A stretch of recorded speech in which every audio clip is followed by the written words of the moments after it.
Ana, por favor, salude a este hombre que fue asesor del primer ministro Ehud Olmert, quien estuvo en estos micrófonos.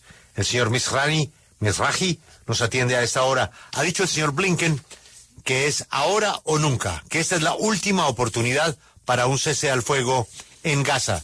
¿El qué piensa de esa afirmación del señor Blinken? Good morning, Mr. Mizrahi. Thank you very much for your time today at W Radio. Thank you. Secretary of State Antony Blinken has said that this is the last chance that Israel has for a ceasefire. What do you believe of this? Do you really think this is the last chance? It's not the last chance for Israel only. He mentioned that it's the last chance for both sides, not only for Israel. The fact today is that Israel agreed to the American offer, but Hamas already said that they are not.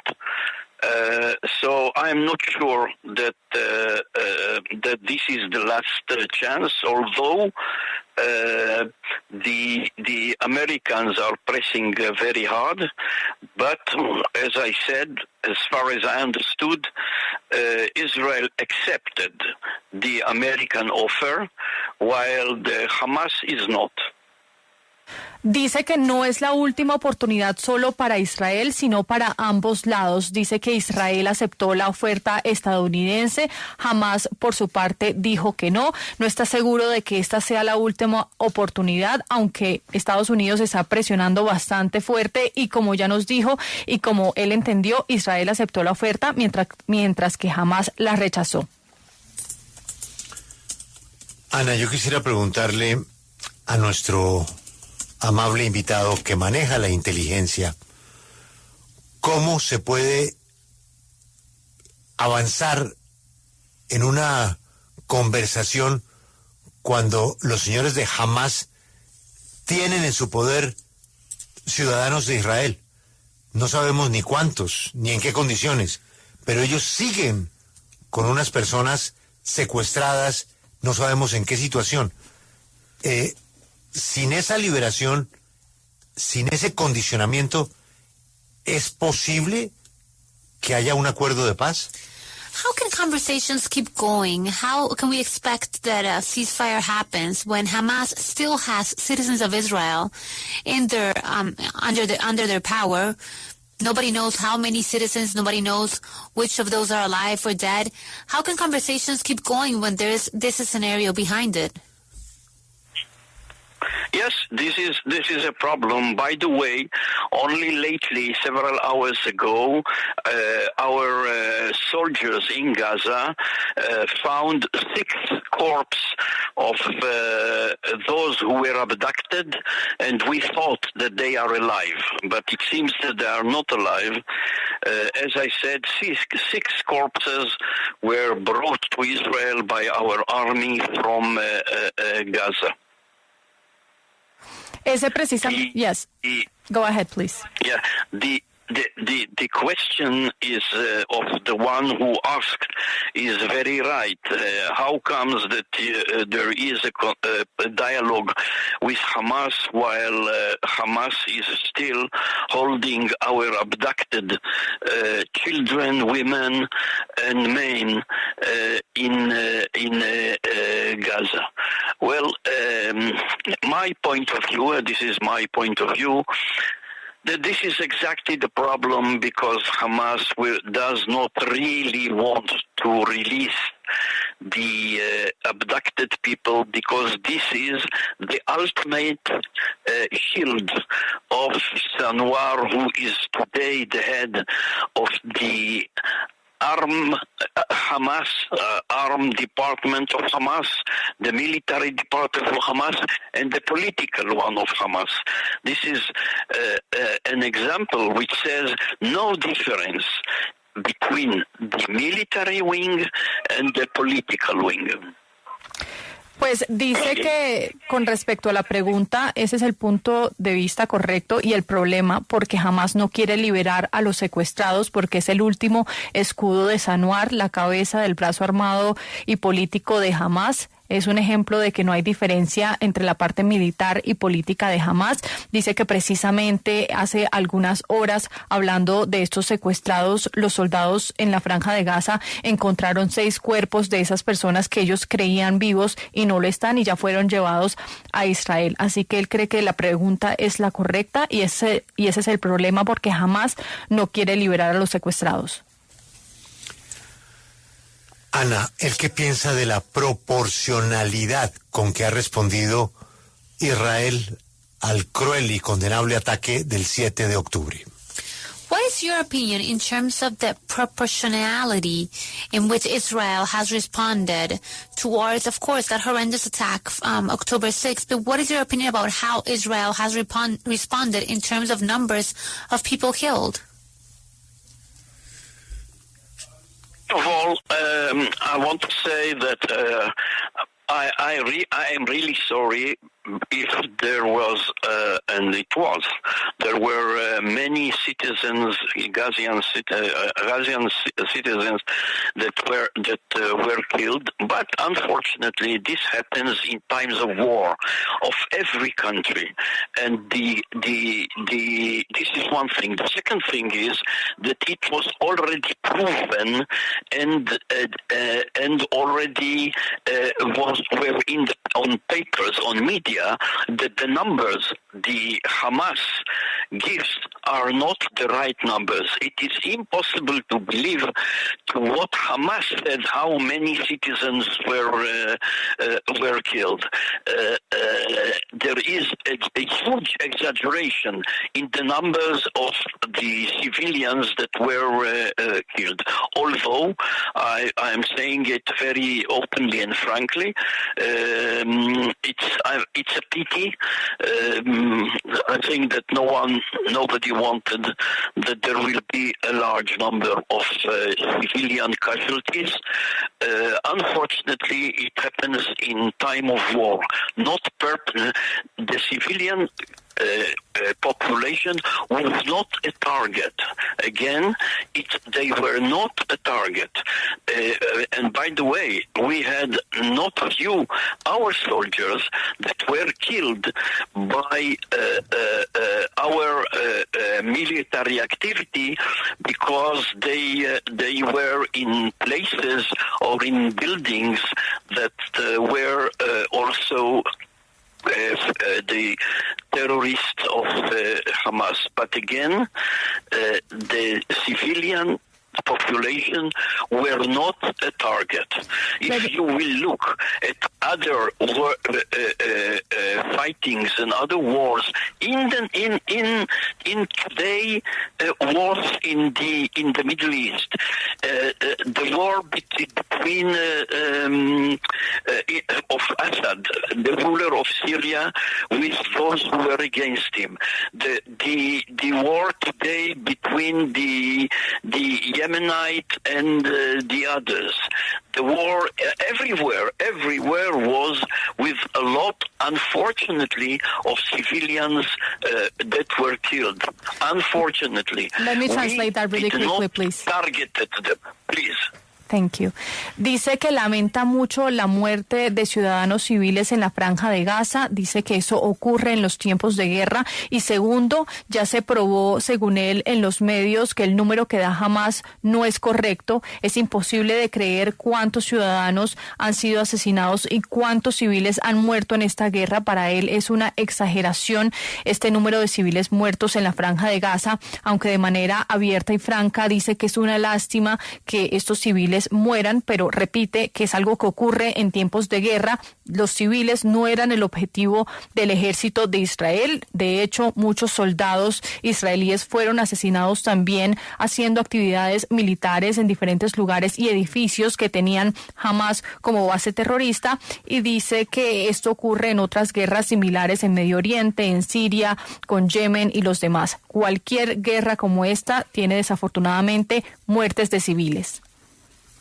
En su experiencia como jefe de inteligencia, ¿cómo evalúa los asesinatos de los líderes de Hezbollah y de Hamas en territorios de terceros? ¿Sí fue sabia esta decisión? In your experience, how do you value the killing of Hezbollah and Hamas members in third territories. Do you think it was a wise decision to do that outside of Israel, outside of Hamas, in a third country? Well, you are touching here a very delicate issue. The right question, in my point of view, is: does the killings of heads of terrorist organization brings good results or bad results? This is the real issue in my point of view, because we have examples on which heads of terrorist organization were killed abroad, not in Gaza and not in Beirut, and the result was that their organization was demolished, does not exist anymore.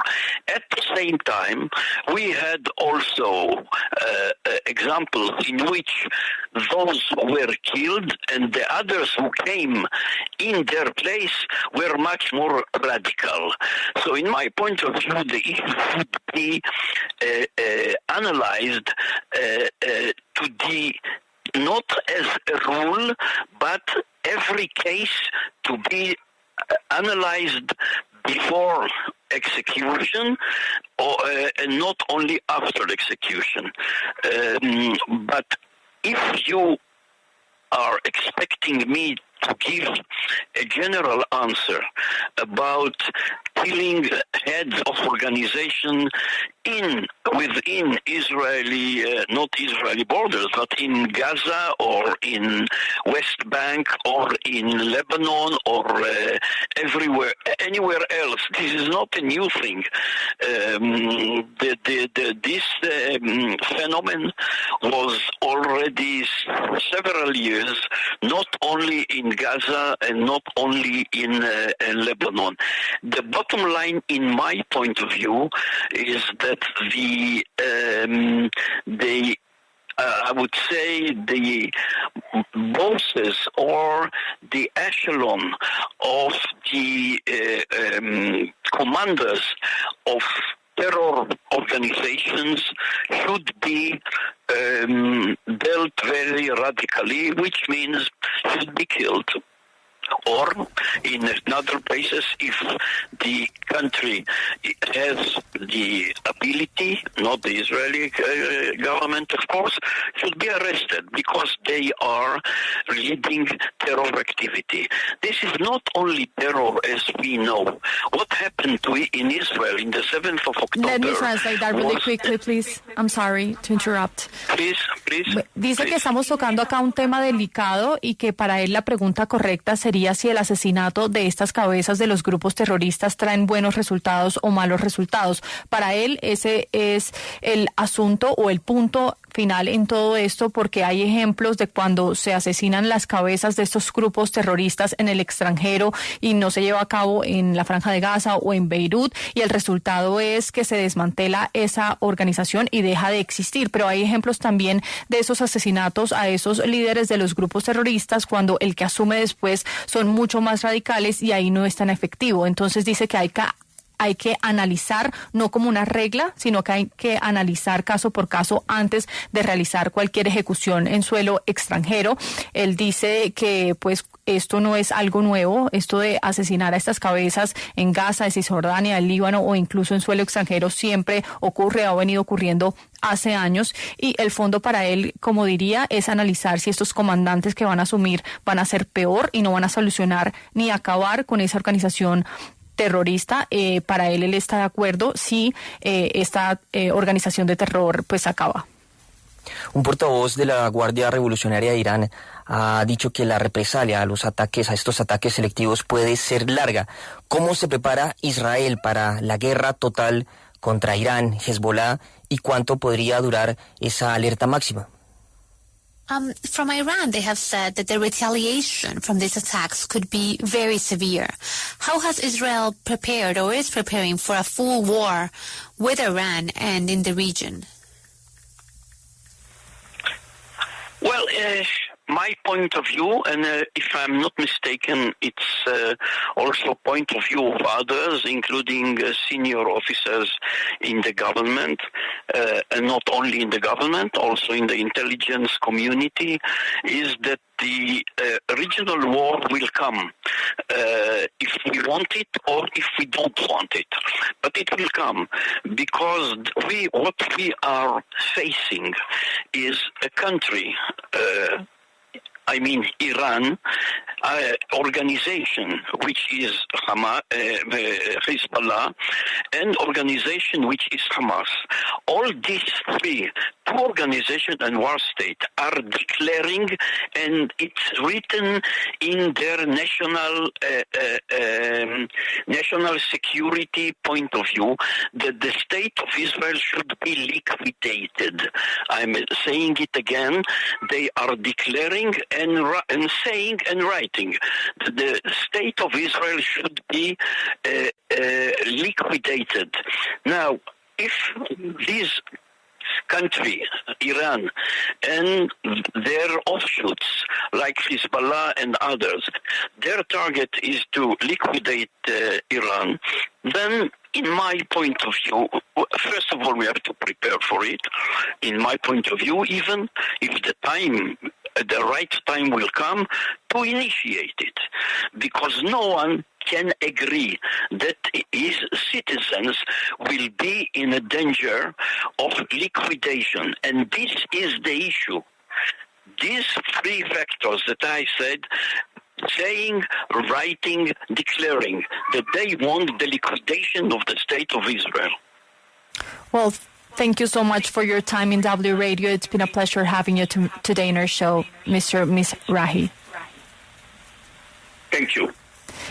Bueno, lo que él piensa, otros oficiales en el gobierno piensan y también de inteligencia, es que esta guerra regional va a llegar, así la quieran o no, porque están enfrentando a un país que es Irán, están enfrentando dos organizaciones que son Hezbollah y Hamas, y pues todo esto eventualmente va a terminar en una guerra porque ellos están amenazando al Estado de Israel, diciendo por voz, por escrito y declarando que quieren acabar con el Estado de Israel, quieren liquidarlo, así que Irán, Hezbollah y otros quieren liquidar a Israel. Ellos deben prepararse porque pues sus ciudadanos están bajo amenaza, así que esa es su opinión y la de otros oficiales, que esto va a llegar tarde o temprano.